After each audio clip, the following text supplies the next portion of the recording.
quiero partir mostrándoles 3 movidas legislativas del gobierno esta semana. Por separado, cada una tiene su lógica, pero puestas una al lado de la otra, dibujan una idea de fondo. Primero, la Sala Cuna Universal. El gobierno ingresó sus indicaciones al proyecto.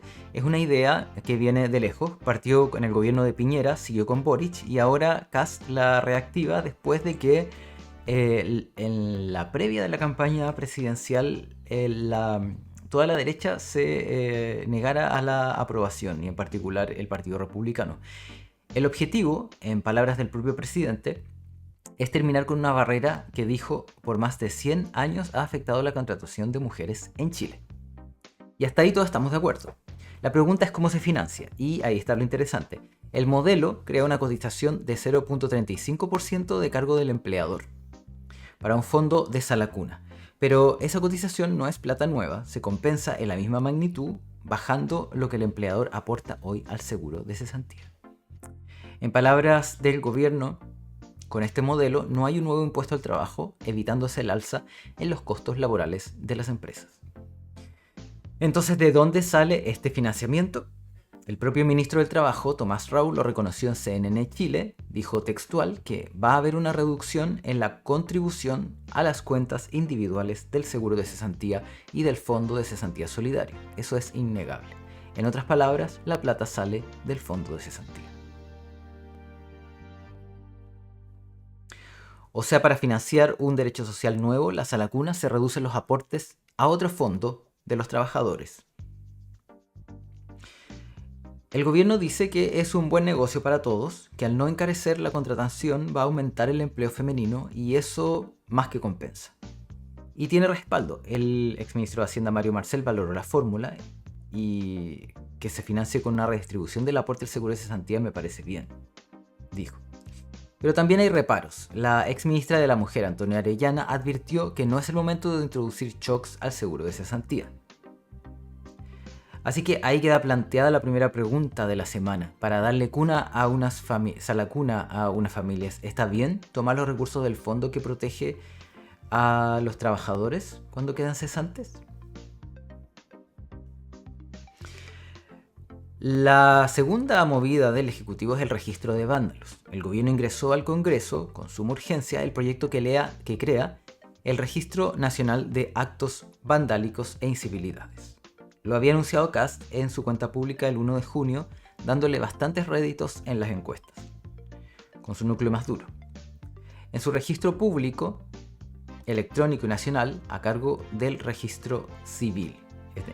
Así quedaría este registro. Cualquier persona va a poder consultar si alguien está inscrito o no. ¿Y qué hace que alguien quede registrado en esta lista? Según el detalle del proyecto, son 33 conductas en total. Algunas son delitos graves, pero otras son incivilidades cotidianas. Rayar un muro, interrumpir el tránsito, tomar alcohol en la vía pública, consumir drogas en la calle. Y lo novedoso también es el castigo. Quedar en el registro no significa una multa o cárcel, solamente significa perder beneficios sociales. El proyecto lista 17 sanciones posibles. Entre ellas, quedar fuera del programa de vivienda, perder becas de educación superior, perder el pasaporte o la licencia de conducir, que te retenga la devolución de impuestos, perder la tarjeta estudiantil o la rebaja del transporte para adultos mayores. Y para los casos más graves, 2 castigos mayores: perder la gratuidad en la educación superior y perder la pensión garantizada universal. Las sanciones son temporales: 5 años para los actos vandálicos más graves, 1 año para las incivilidades, pero se pueden extender si hay reincidencia.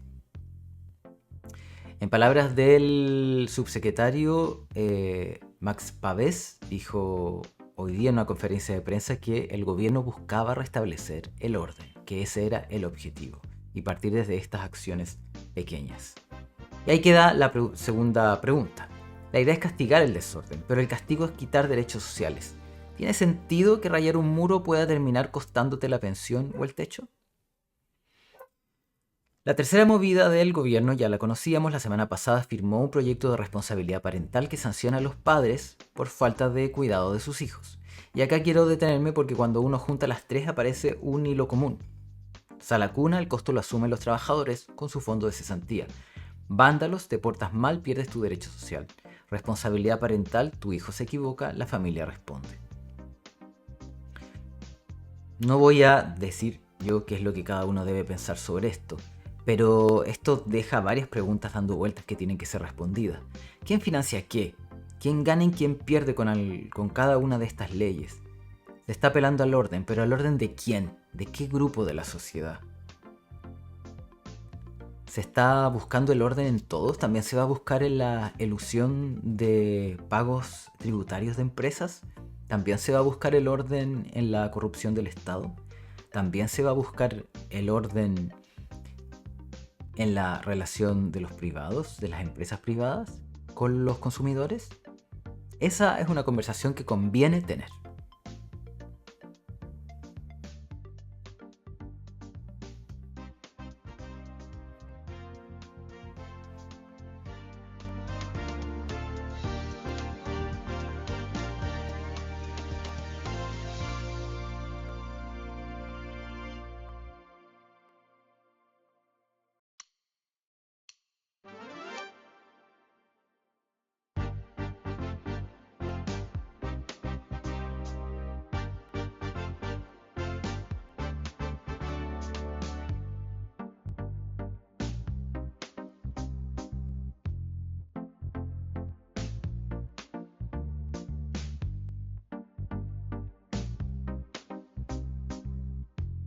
Vamos a revisar el segundo tema de esta edición, la acusación constitucional contra el exministro de Hacienda Nicolás Grau y lo que está pasando alrededor de ella, que es bastante interesante. Primero, ¿dónde estamos? La acusación la impulsan diputados libertarios y republicanos y se sumaron de la UDI de Renovación Nacional e incluso del Partido de la Gente algunos.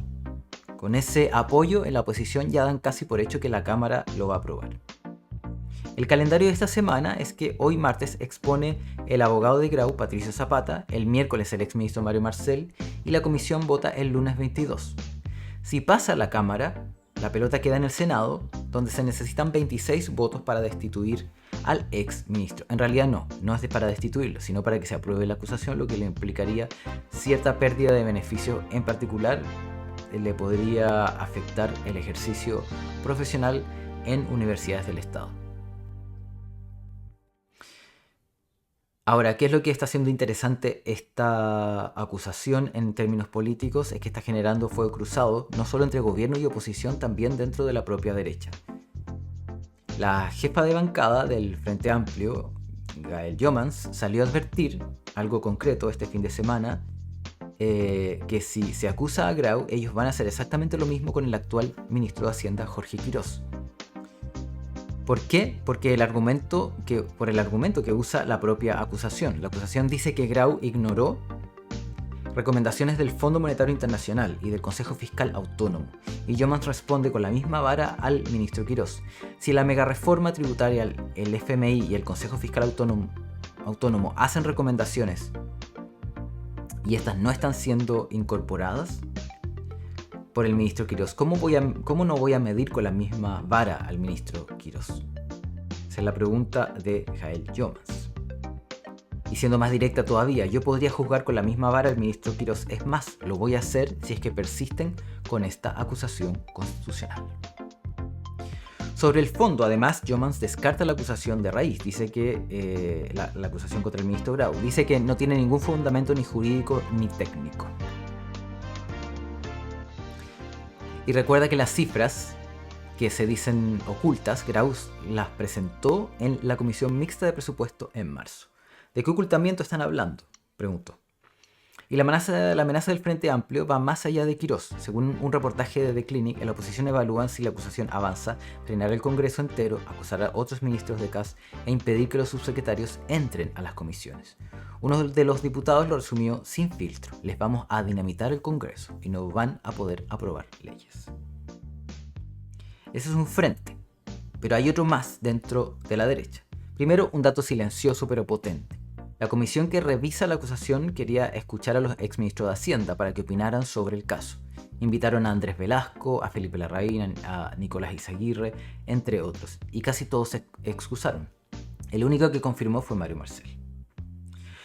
No es un detalle, la semana pasada una carta firmada por los exministros de Hacienda de distintos gobiernos, Marfan, Izaguirre, Velasco y mismo Marcel, ya habían advertido que acusar al exministro debilitaría las instituciones, y más de 50 economistas firmaron otro respaldo a Grau. Entre ellos, ministro de Piñera, y que también acusado en su momento. O sea, el mundo técnico de Hacienda transversal está sacando el cuerpo a esta acusación. Pero hay otro frente más. Cuando este fin de semana volvió la pelea por la derechita cobarde. La diputada republicana Stephanie Geldres disparó contra Chile Vamos por dudar de la acusación en Radio de Agricultura. Dijo que hay una romantización de la moderación que yo creo que ya pasó de moda, y habló de la derechita cobarde. En Chile Vamos no la dejaron pasar. El diputado de Bópoli, Jorge Guzmán, le contestó dando vuelta el término: la única derechita cobarde es aquella que, por temor a las críticas de la llamada derecha radical, termina votando contra sus propias convicciones, contra la institucionalidad y en definitiva contra los intereses de Chile.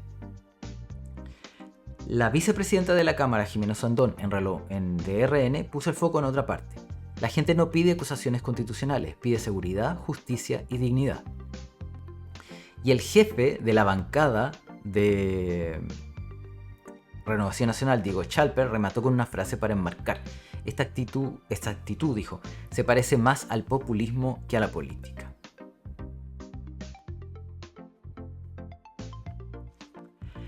A todo esto, la presidenta de Renovación Nacional, la senadora Andrea Valladares, llamó directamente a Geldres para celebrar su molestia.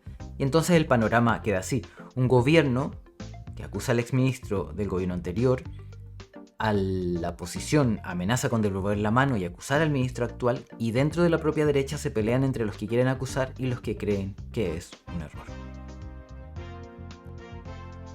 La pregunta de fondo es simple: ¿una acusación constitucional es una herramienta para fiscalizar de verdad o se está convirtiendo en un arma política que una vez que se usa puede volverse contra quien la lanzó?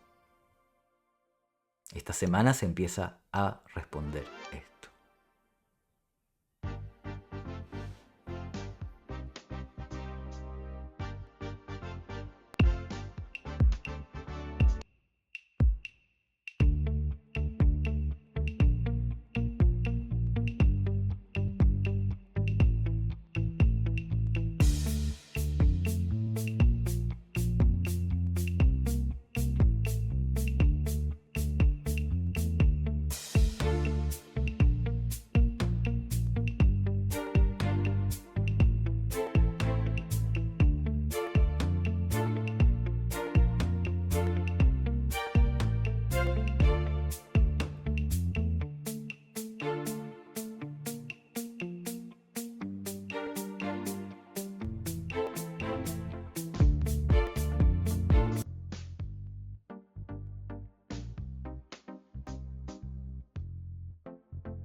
Vamos al tercer tema. Este gobierno llegó prometiendo sobre todo dos cosas: orden y seguridad. El tercer tema de hoy es lo que pasa cuando estas promesas se cruzan con la realidad de los datos y de la operación. Vamos a revisar algunos hechos que tenemos hasta este día de la semana. Primero, el gobierno hasta el lunes pasado, entregaba un reporte semanal de víctimas de homicidio, y este reporte ya no se publicó. El ministro de Seguridad anunció que cambia el criterio. De ahora en adelante las cifras se van a entregar una vez al mes, no cada semana. Este reporte lo había instalado la administración de Trinidad Steiner y la subsecretaria Ana Victoria Quintana. Lo presentaban con una medida de transparencia pedida por el presidente Kast. Y este nuevo ministro, Martín Arrau, da marcha atrás. Esta es según oficialmente es una razón técnica del ministerio. Dice que el cambio responde a criterios metodológicos, que al ser el homicidio un delito de baja frecuencia, el corte mensual permite entregar datos con mayor estabilidad, comparabilidad y contexto. Efectivamente, varios habían señalado que definir algo como un homicidio y declararlo antes de que pasara por tribunales y por un juicio de la justicia, valga la redundancia, era un despropósito. Conviene decir un dato de fondo que es, bueno, entre enero y el 7 de junio, el 1 de enero y el 7 de junio, hubo 396 víctimas de homicidio contra 459 en el mismo periodo del año pasado, una caída del 13,7%. Y bueno, aquí hay otra lectura importante, es este ajuste necesario que el gobierno está haciendo en función de criterios técnicos necesarios, más allá de la simple acción comunicacional. Vamos a revisar otro hecho. En la frontera norte, en Conchane, se descubrió un puente clandestino construido sobre una zanja. La zanja, recordemos, es una de las medidas estrella del gobierno de seguridad fronteriza, parte del llamado Plan de Escudo Fronterizo. El puente estaba hecho con maquinaria pesada, permitía cruzar personas y vehículos por encima de la zanja. Este puente hecho por personas que estaban vulnerando esta idea de la zanja. Lo interesante fue la reacción del propio ministro Arrau. No lo presentó como una sorpresa, al revés. Dijo textual: que borren o pongan un puente en la zanja es más que esperable, lo esperábamos. Y agregó que el crimen organizado es muy poderoso, que maneja muchos recursos y es capaz también de corromper instituciones públicas y privadas. Esto mismo dijo hoy día, en la mañana martes, el subsecretario Pavés, diciendo que lo importante no era si habían puesto un puente, sino cuál era la reacción del Estado. Y dijo que esta era una demostración de que la política servía, de que la política pública hacia la zanja servía. El mensaje del ministro, el subsecretario, es de realismo, pero deja una imagen potente: un puente construido con maquinaria sobre la obra que era símbolo del control fronterizo, la promesa y el terreno frente a frente. Un tercer hecho y grave es el ingreso sin control de menores haitianos. El Servicio Nacional de Migraciones presentó una denuncia penal y la Fiscalía abrió una investigación por una serie de vuelos charter que llegaron desde Haití durante 2025, bajo la figura de reunificación familiar. Llegó con niños que habrían ingresado al país sin el control adecuado. Los números, según el fiscal Eugenio Campos, son bastante fuertes. Habla de un par de cientos de niños y aclara que esta cifra es demasiado conservadora. Dice que hubo una decena de vuelos y que muchos de ellos llegaron, con sus palabras, sin listado de pasajeros o sin evidencia de la validación. Es decir, no se sabía con certeza quién venía a bordo. Y hay un antecedente que pesa. El ex director de Migraciones, Luis Eduardo Taller, había alertado de esto a la Dirección de Aeronáutica Civil. Avisó que ciertas aerolíneas estaban trayendo menores sin la documentación necesaria y pidió que no se autorizaran estos vuelos. Y no fue acogido. Los hechos son de 2025 y la investigación recién parte ahora. El presidente Kast reaccionó llamando a la denuncia gravísima y dijo que el gobierno pondrá los antecedentes a disposición de la Fiscalía. Acá claramente no hay color político que valga, son niños cuyo paradero en parte hoy no está claro. Otro hecho de seguridad más acotado, pero también pega en el bolsillo: en la región de Valparaíso se anunció un posible paro. Según Pura Noticia, hasta 3.000 micros podrían dejar de funcionar por deudas que el Ministerio de Transporte mantiene con los conductores. Eso aparte. Pero también se impone en esta dinámica que genera el gobierno una pregunta general que atraviesa estas decisiones. ¿Qué es lo que se promete y qué se está entregando? No en el discurso, sino en la operación de todos los días. Vemos un ajuste por parte del gobierno, pero vemos también que las mismas decisiones están generando efectos ya en la ciudadanía, efectos en seguridad, y el golpe de esa realidad el gobierno debería responder. ¿Cómo va a responder el gobierno? Eso es lo que vamos a seguir viendo. Una breve pausa y vamos a revisar la prensa destacada de este día.